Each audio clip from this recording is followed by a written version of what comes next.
Hey, how's it going, everyone? Just back in with another sequence video. I'm just going to add these two to the collection. Revelation 6. These, I've done lessons on this, in my entire breakdown, I would say, of Revelation. And these have already happened in the past, but it just shows again how, you can find the sequence if you interpolate, and then just look for the key words in events that have already happened in history. Revelation 6. It says, and I saw when the Lamb opened one of the seals. And so we have a reference, coded reference to the elect being sealed.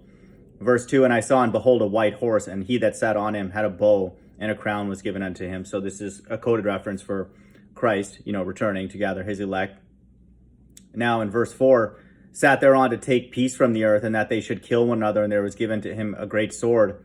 And when he had opened the third seal, I heard the third beast say, come and see, and beheld a little black horse, and he that sat on him a pair of balances in his hand. And I heard a voice in the midst of the four beasts say, a measure for wheat for a penny, and 3 measures of barley for a penny.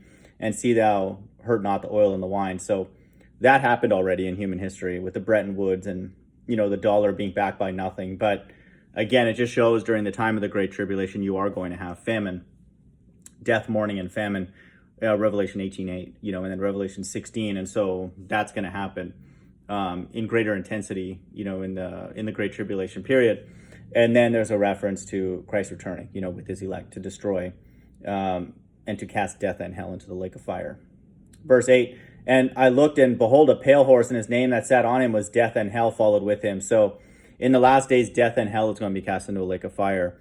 And so death is the body, and hell is the earth. And so this is a reference in the last days with Christ and his elect. And that's in 6:8-14. Revelation 6 verse 8.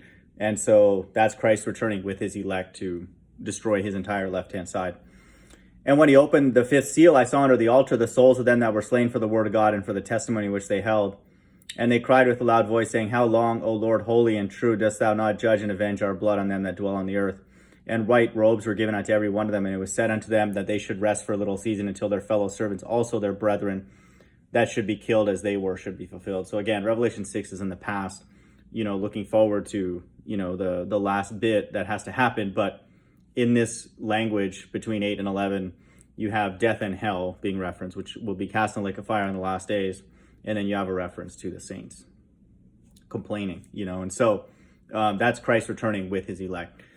Verse 15, and the kings of the earth and the great men and the rich men and the chief captains and the mighty men and every bondman and every free man hid themselves in the dens and in the rocks of the mountains. So in the last days, they're going to have the boldness to fight. Okay, they're actively going to fight against God when he returns with his elect. So again, this has happened in the past already, but this is foreshadowing what's going to happen in the future. Verse 16, and said to the mountains and rocks, fall on us and hide us from the face that sitteth on the throne and from the wrath of the Lamb.